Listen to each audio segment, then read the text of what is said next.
शेर अफ़ज़ल मरवत और तहरीक इंसाफ का सफ़र ख़त्म हो गया है। शेर अफ़ज़ल मरवत की अब तहरीक इंसाफ और बिलख़ुसूस इमरान खान की तहरीक इंसाफ में कोई जगह नहीं है। शायद ये बात शेर अफ़ज़ल मरवत को भी समझ आ गई है।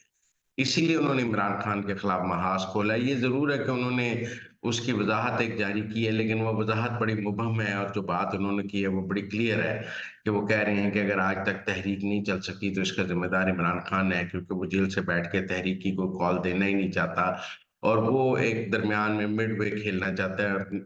शेर अफ़ज़ल मरवत की इस बात में वज़न है कि अगर इमरान खान किसी डेट की कॉल दे दें और जो लीडरशिप बाहर नहीं निकलेगी, वो लीडरशिप का अपना एहतसाब हो सकता है कि वो नहीं निकली और जो निकलेंगे वो समझ आ जाएगी कि वो इमरान खान के साथ हैं। तो मेरे ख़्याल में शेर अफ़ज़ल मरवत और तहरीक-ए-इंसाफ का सफ़र ख़त्म हो गया है। अगर कुछ लोग ये समझते थे कि किसी स्टेज पे इमरान खान तहरीक शेर अफ़ज़ल मरवत को वापस ले लेंगे या इमरान खान क शेर अफ़ज़ल मरवत वापस तहरीक-ए-इंसाफ में आ जाएँगे, तो मुझे लगता है ये अब मुमकिन नहीं है। शेर अफ़ज़ल मरवत भी इस नतीजे पर पहुँच गए हैं कि उनका और तहरीक-ए-इंसाफ का सफ़र ख़त्म हो गया है। वो अब तहरीक-ए-इंसाफ के अंदर कोई ग्रुप बना सकते हैं और मुझे लगता है कि वो आहिस्ता-आहिस्ता इस बात पर काम कर रहे हैं कि वो तहरीक-ए-इंसाफ के नाराज़ लोगों का एक ग्रुप बनाकर उसकी कोई क़यादत करें और वो नाराज़ ग्रुप के लोगों में एमएनएज़ भी हो सकते हैं, एमपीएस भी हो सकते हैं, आम कारकुनान भी हो सकते हैं और शेर अफ़ज़ल मरवत अब वो कितने कामयाब होते हैं, कितने नाकाम होते हैं, वो इमरान खान को चैलेंज करने की पोज़ीशन में हैं या नहीं हैं, या इमरान खान उनको खा जाएँगे और शेर अफ़ज़ल मरवत के साथ कोई भी नहीं आएगा और सब उसको एक गद्दार डिक्लेयर कर देंगे, या शेर अफ़ज़ल मरवत के साथ कुछ लोग आ जाएँगे, ये तो वक़्त ही बताएगा। क्या शेर अफ़ज़ल मरवत को एस्टेब्लिशमेंट की हिमायत हासिल है या शेर अफ़ज़ल मरवत अपने तौर पे ये कर रहे हैं। लेकिन मैं समझता हूँ कि शेर अफ़ज़ल मरवत एक ऐसी आवाज़ ज़रूर बन गए हैं जो तहरीक-ए-इंसाफ के अंदर होते हुए इमरान खान को चैलेंज करने की सलाहियत रखती है। उनका जो इंटरव्यू है जिसमें वो इमरान खान को चैलेंज कर रहे हैं, अगर ये एक सोची-समझी बात है और वो आगे मज़ीद इमरान खान को चैलेंज करते हैं, तो क्या होगा? उनको एमएनए से तो नहीं निकाला जा सकता, क्योंकि हमारे सामने है कि आयशा गुल को भी इमरान खान एमएनए से तो नहीं हटा सके थे। एमएनए से हटाने के लिए 2 ही रास्ते, या फ़ाइनेंस बिल या आत्म-एतमाद। 2 जगह अगर शेर अफ़ज़ल मरवत पार्टी पॉलिसी के खिलाफ वोट डालेंगे तो उन्हें हटाया जा सकता है। अगर इन दोनों जगह वो पार्टी पॉलिसी के मुताबिक वोट डालते हैं या नहीं वोट डालते हैं तो फिर नहीं होगा। जैसे इस बार बजट में वो मुल्क से बाहर थे तो उनका कोई नहीं, राजा रियाज़ को भी पीटीआई से नहीं निकाला जा सका था इतने सब के बावजूद, क्योंकि राजा रियाज़ ने को आत्म-एतमाद में शहबाज शरीफ को वोट तो नहीं डाला था कि इमरान खान उनको नाअहल कर देते। उन्होंने वोट डाला ही नहीं था, पूरे ग्रुप ने ही नहीं डाला था, तो इसलिए वो कायम रहे।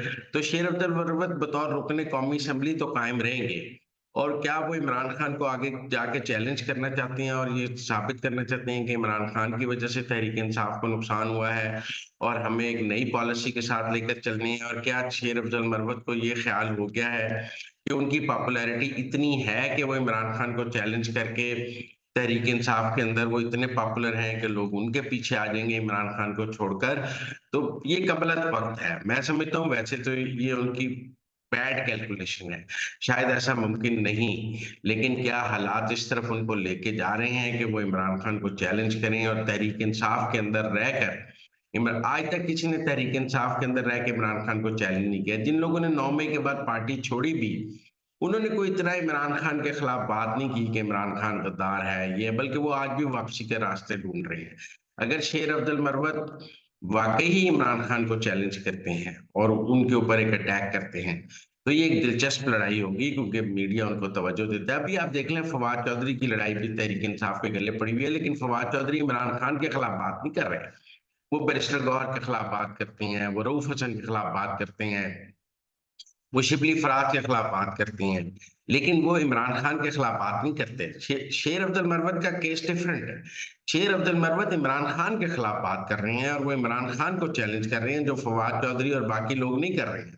फवाद चौधरी और बाकी लोग तो इमरान खान वाली तहरीक इंसाफ में आने की कोशिश कर रहे हैं।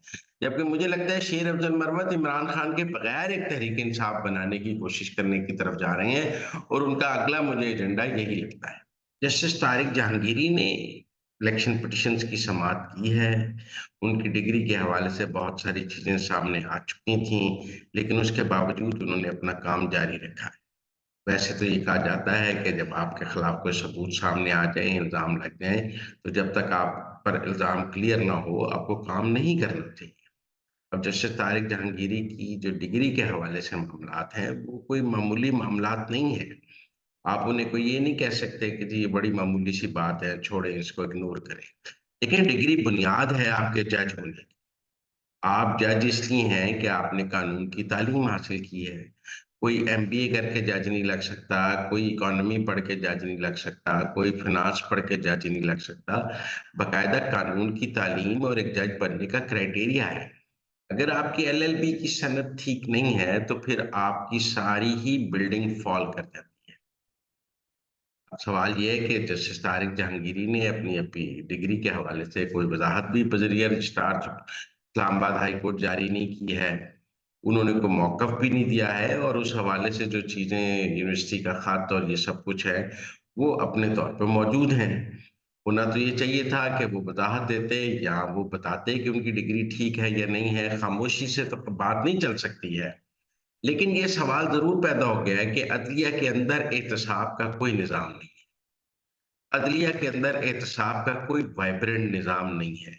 सुप्रीम जुडिशल काउंसिल एक इनफेक्टिव इदारा है, जिसको जो बिल्कुल पसंद नापसंद पर चलता है।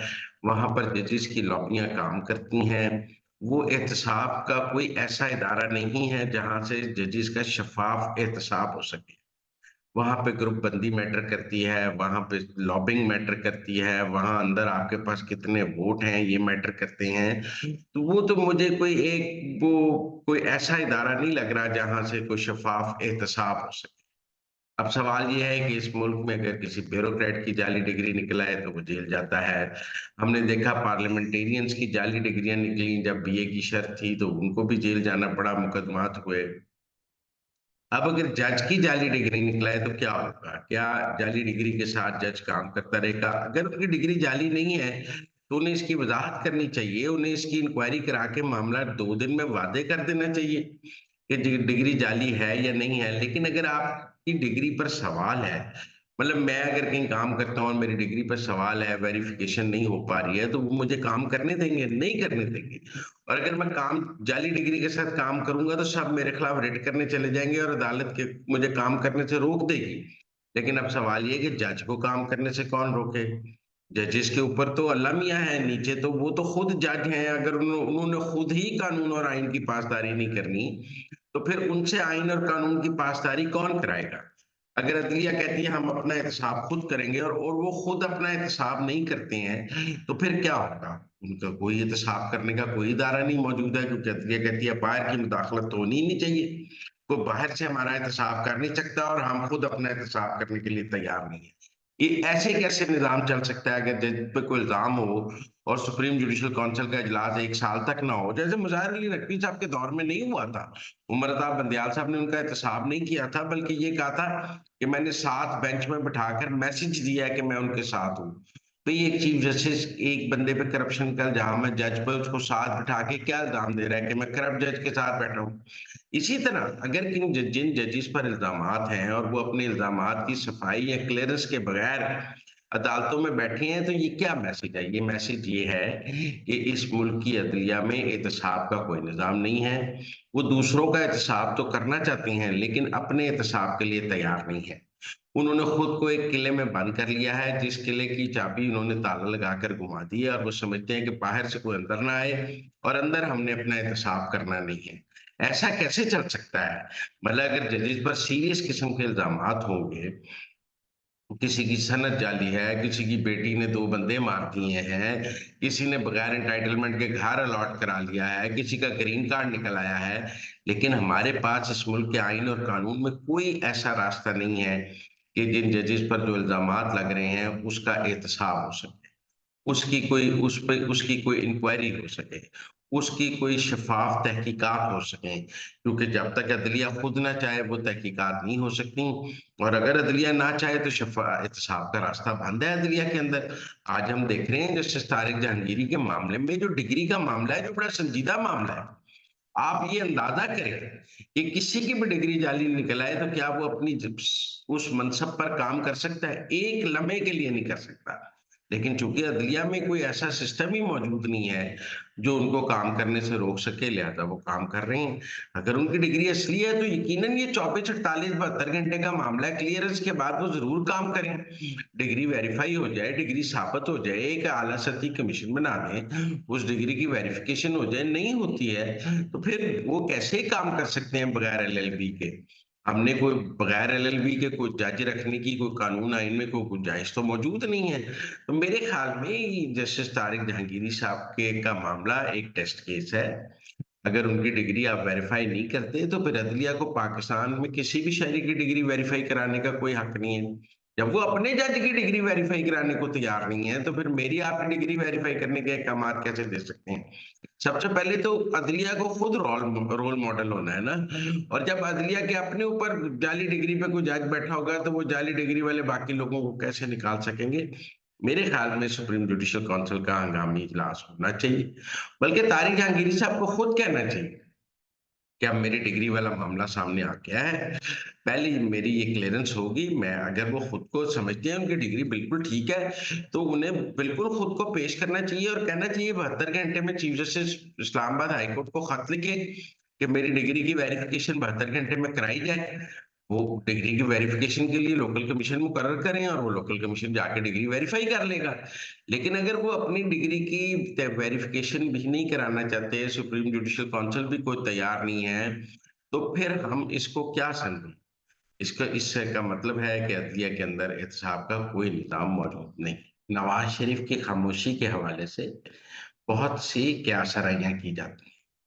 कुछ दोस्तों की ये राय है कि एक वक्त आएगा जब नवाज शरीफ जो है एस्टेब्लिशमेंट के खिलाफ महाज खोल देंगे, और कुछ लोगों की राय है कि वो जल्द ही एस्टेब्लिशमेंट के खिलाफ महाज खोलना चाहते हैं क्योंकि नवाज शरीफ ज़हनी तौर पे एंटी एस्टेब्लिशमेंट हैं और वो प्रो एस्टेब्लिशमेंट और एस्टेब्लिशमेंट के साथ मिलने कर चलने के लिए बिल्कुल तैयार नहीं है।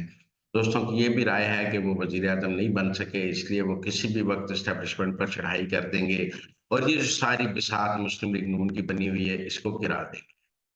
मुझे नहीं लगता ऐसा कुछ मुमकिन है। मेरा नहीं ख्याल कि नवाज शरीफ मुस्तकबिल करीब में किसी भी वक्त एस्टेब्लिशमेंट के खिलाफ कोई महाज खोलेंगे। उनकी बेटी पंजाब की वजीर आला है, उनका भाई मुल्क का वजीर आजम है, वो क्यों एस्टेब्लिशमेंट के साथ लड़ाई करेंगे? उन्हें एस्टेब्लिशमेंट इक़्तिदार से निकाल नहीं रही है। उनकी बेटी 2029 में वजीर आजम की उम्मीदवार बनती नजर आ रही है, पार्टी की उसकी क़यादत को तस्लीम कर रही है। और अगर वो 5 साल वजीर आला के तौर पे काम कर लेती है तो अगले इलेक्शन में वो वजीर आजम की उम्मीदवार हो सकती है। और नवाज शरीफ की आदत अपनी आगे मरीम नवाज को ट्रांसफर कर रहे हैं और बतदरीज क्यादत ट्रांसफर करने का ये अमल हम देख रहे हैं कि उन्हें पहले चीफ ऑर्गेनाइजर बनाया गया, फिर इसके साथ साथ अब उन्हें वजीर आला बनाया गया है। अब नवाज शरीफ उनकी वजारत आला में दिलचस्पी भी बहुत ले रहे हैं। तो मुझे नहीं लगता कि नवाज शरीफ आगे मुस्तकबिल करीब में किसी भी वक्त एस्टेब्लिशमेंट के साथ जो मुस्लिम लीग नून की सुलह है या मुआहदा है या साथ चलने का जो इरादा है उसको तोड़ देंगे। मुझे नहीं लगता। मुझे लगता है कि ये चलेगा। ऐसा क्यों मुमकिन होगा? वो क्यों तोड़ेंगे? उनको नहीं पता कि अगर आज वो एस्टेब्लिशमेंट के साथ अपनी बातचीत तोड़ के एस्टेब्लिशमेंट के साथ महाजराई करें तो अडयाला जेल में बैठा कैदी 804 तो एस्टेब्लिशमेंट के साथ बात करने के लिए बेताब है। वो तो आज भी रोज कहता है कि मैं पिंडी से बात करूंगा, मैं पिंडी से बात करूंगा। उसका कौन सा ये मौकफ है कि मैं पिंडी से बात नहीं करूंगा और मैं पिंडी से कभी बात नहीं करूंगा? तो लिहाजा अगर नवाज शरीफ को ये इल्म है कि अगर आज वो एस्टेब्लिशमेंट के साथ लड़ेंगे तो एस्टेब्लिशमेंट के पास अडयाला की ऑप्शन मौजूद है, और अडयाला तो नाचते कूदते हार लिए एस्टेब्लिशमेंट के गले में डाल के सुलह कर लेगा। वो कौन सा कहेगा मैंने एस्टेब्लिशमेंट से सुलह नहीं करनी है? तो नवाज शरीफ अपने सियासी दुश्मन को ये क्यों मौका दें कि वो एकदम एस्टेब्लिशमेंट से सुलह कर ले और उनकी जगह वो ले? मतलब मुल्क में ऐसा तो माहौल नहीं है कि मुल्क की सारी सियासी जमातें एस्टेब्लिशमेंट के खिलाफ मुत्तफिक हैं और सब कहें कि हमने एस्टेब्लिशमेंट से कोई बात नहीं करनी। ऐसा नहीं है।